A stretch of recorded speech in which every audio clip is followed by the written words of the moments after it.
응급 상황에서 사람을 살리는 심폐소생술 교육, 최대한 빠르고 완벽하게 배우는 게 중요한데요. 2018년 부천시의회에서 제안에 실시된 이 초등학생들의 심폐소생술 교육이 확대될 가능성이 큽니다. 홍진아 부천시 의원과 이야기 나눠보겠습니다. 의원님 반갑습니다. 먼저 그간 부천시 안심학교 사업 진행 상황부터 짚어주시지요. 네, 우선 결론부터 말씀드리면 이제 부천에서 초등학교를 졸업하면 사람을 살릴 수 있게 됩니다.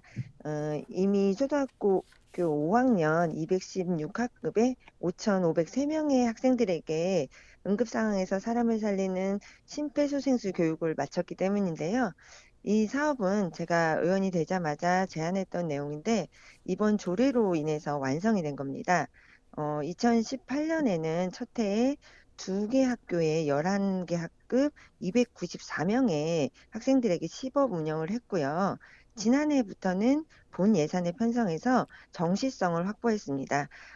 이제 부천시에서 초등학교를 나오면 모두 심폐소생술을 할 수 있게 되는 겁니다. 네, 이번에 의원께서 대표 발의한 이 조례안이 기존 조례안 개정안인데 어떤 부분이 달라지는 건가요? 네, 기존 조례에는 학교의 교사들만 대상이었던 것을 학생까지 늘리는 것이고요. 또 하나는 복지관 종사자까지 추가해서 대상을 좀 넓힌 건데요. 네. 이제 부천시의 종합사회복지관, 노인복지관, 그리고 장애인복지관 등 14곳에 561명의 종사자들에게 심폐소생술 교육을 할 수 있게 되고요. 또 기존에 초등학교 5학년만 대상이었던 사업을 모든 학생들을 대상으로 확대할 수 있는 근거를 마련하게 된 겁니다. 이번 조례 개정안으로 좀 어떤 부분을 기대해 볼 수가 있을까요? 네, 심정지의 발생은 예측이 어렵습니다. 그리고 심정지의 60에서 80%는 대부분 가정이나 직장, 길거리 등의 의료시설이 아닌 곳에서 발생하는데요. 이런 응급 상황에 가까이 있는 누구라도 심폐소생술을 제대로 할 수 있으면 환자의 생존율을 한 3배 이상 높일 수 있다고 합니다. 그래서 이렇게 생명을 살리는 심폐소생술을 부천 시민 모두가 할 수 있으면 좋겠다라는 거죠. 그래서 이 시민들에게 모두 일제히 교육할 방법은 없으니 우선 작은 부분부터 체계적으로 시작하면서 해를 거듭할수록 확대될 수 있다라고 생각하고요.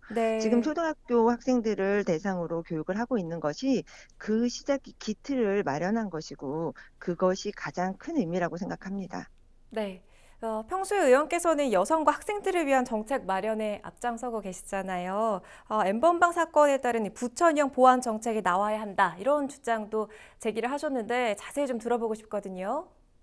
네, 그 엠번방 사건과 관련해서 사건의 기초가 된 것은 피해자들의 개인정보가 권한이 없는 사회복무요원이 주민등록 전산망을 접근해서 정보를 유출하면서부터라고 보는데요. 사건 전이나 지금이나 사회복무요원의 전산망 접근은 원칙적으로 불가능합니다. 그런데도 불구하고 정보는 유출이 됐다는 거죠.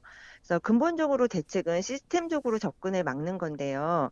현재 예를 들어서 공직자가 갑자기 화장실을 가거나 점심을 먹거나 아니면 잠깐 일이 생겨서 자리를 비운다면 사회복무요원에게 맡길 수밖에 없는 상황이 생길 수 있다는 거죠. 사건 이후에 배제를 시킨다고 해도 나쁜 마음을 먹고 있다면 지금도 정보 유출은 막을 수 없는 상황입니다. 그래서 이런 상황에 기술적으로 차단을 시키는 것이 시스템적인 방지인데요. 지금 현재 핸드폰도 그렇고 은행권도 그렇고 모두 지문 인증이나 아니면 나아가서 홍채 인증까지 실시하고 있는데 이런 상황이면은 이런 시스템을 도입하면 막을 수 있거든요. 그래서 제가 부천시에 제안한 것은 해안부에서 대책이 내려올 때까지 기다리지 말고 이런 지문 인증 정도라도 보안적인 시스템을 구축한다면 이런 사건은 막을 수 있지 않겠냐라고 주장을 한 거고요. 부천시의 담당 국장도 새로운 대책을 내놓겠다고 답변을 한 상황입니다. 네, 말씀 여기까지 듣겠습니다. 홍진아 부천시 의원이었습니다.